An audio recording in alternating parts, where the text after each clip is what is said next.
Shalom peuple de Dieu. Je fais appel à tous les clavéristes. Je fais appel à tous les instrumentalistes. Tu es drumiste, tu es un serviteur de Dieu, tu joues à un instrument dans l'église. Écoute ces messages.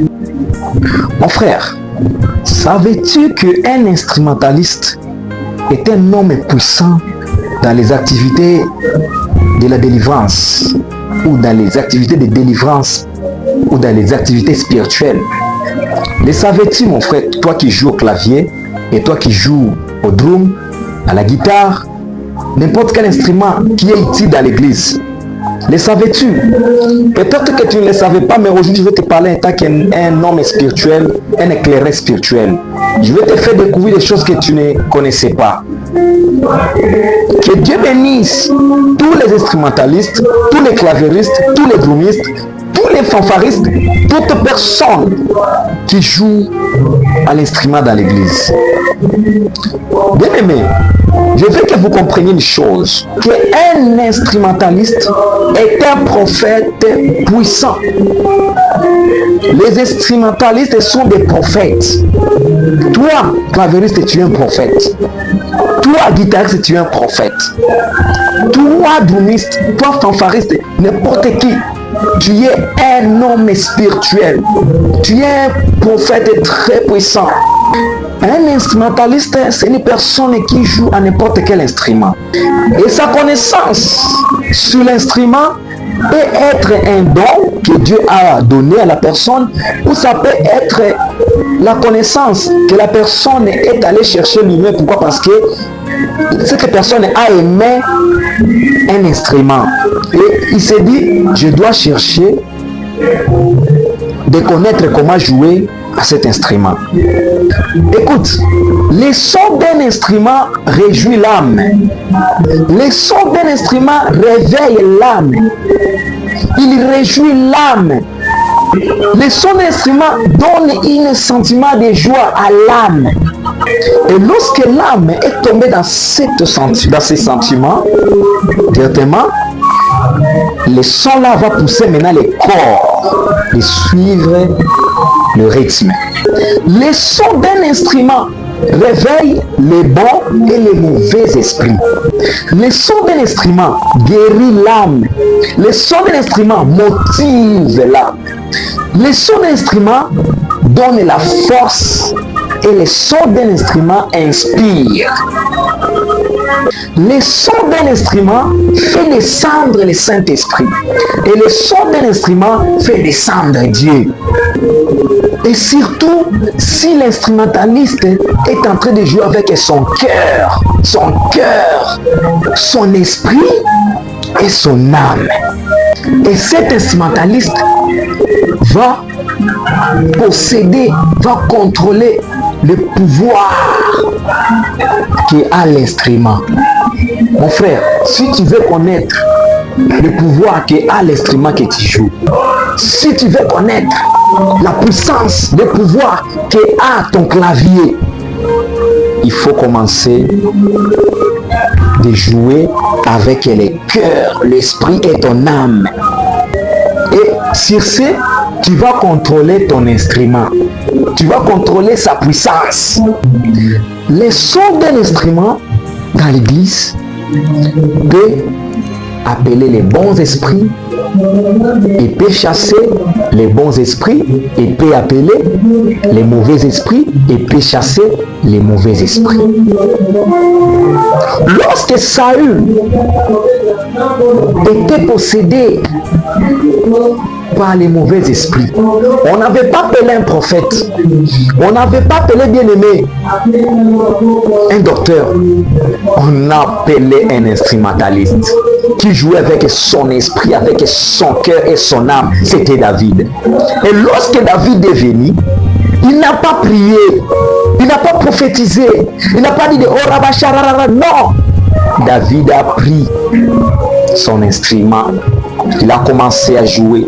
Il a commencé à jouer avec son cœur, avec son esprit, avec son âme. Et la Bible dit que les esprits qui tourmentaient Saül lui quittaient. Saül retrouvait sa tranquillité. Arrêtez, chers instrumentalistes, de demander toujours de l'argent au pasteur, aux serviteurs de Dieu après avoir joué. Jouez d'abord gratuitement, parce que les choses spirituelles ne se vendent pas. Arrêtez toujours de demander de l'argent. Si on vous le donne, recevez ça, acceptez. Mais ne partez pas à l'église avec l'idée que je vais jouer dans cette église parce qu'on va me payer. Non!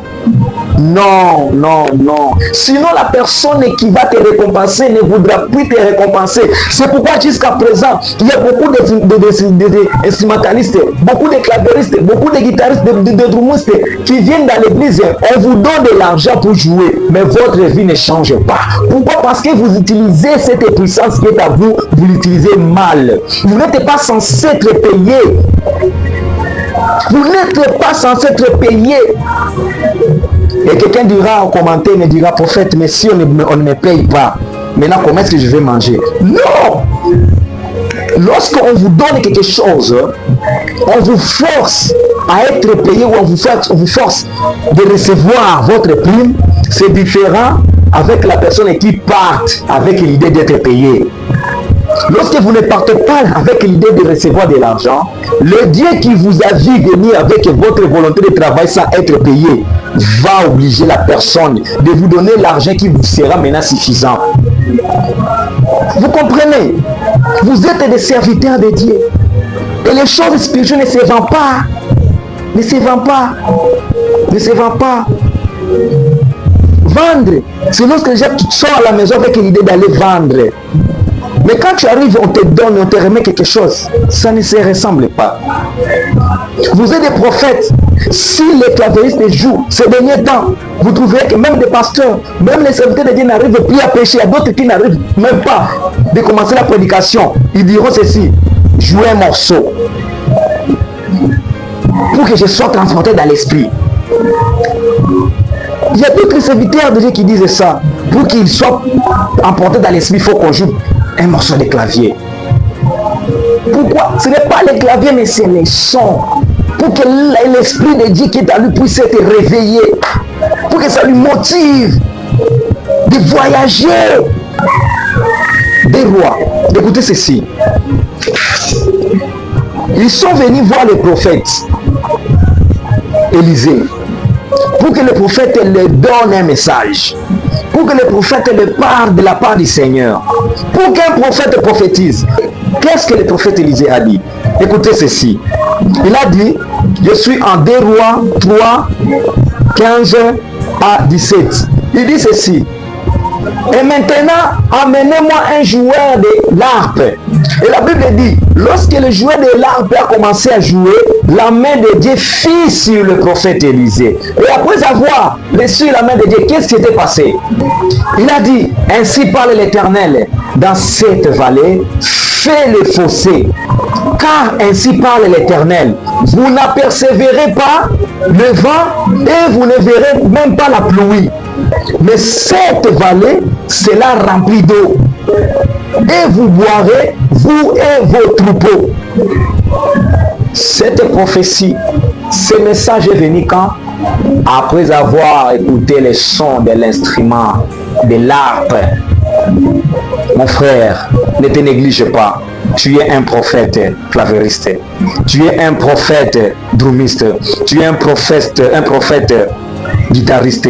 Tu es un prophète fanfariste. Tu es un prophète, toi qui joues au violon. Tu es un prophète, toi qui joues à n'importe quel instrument dans l'église. Essaie d'utiliser d'abord l'onction du Saint-Esprit qui est en toi, qui travaille en toi à travers cet instrument pour le bien des enfants de Dieu, pour le bien de soutenir les hommes de Dieu, et tu verras que le rémunérateur va te rémunérer. C'est lui qui bénit, c'est lui qui élève et t'élèvera. Ne te néglige pas. Tu n'as pas appris comment jouer au clavier pour devenir riche. Non. Tu as appris de jouer au clavier avec l'objectif de servir l'Éternel. Alors sers ton Dieu et il te bénira. Sers ton Dieu, il t'amènera loin. Sors ton Dieu, il prendra soin de ta famille. Que Dieu bénisse tous les instrumentalistes. C'est grâce à vous, les enfants de la lignée de Caïn, que nos églises adorent Dieu avec les instruments. Que Dieu vous bénisse. C'était le prophète Sam Kibukila, l'éclaireur spirituel. N'oubliez pas de vous abonner. N'oubliez pas de partager ce message. Aidez votre humble serviteur dans l'évangélisation en partageant la vidéo avec tous les proches. Amen.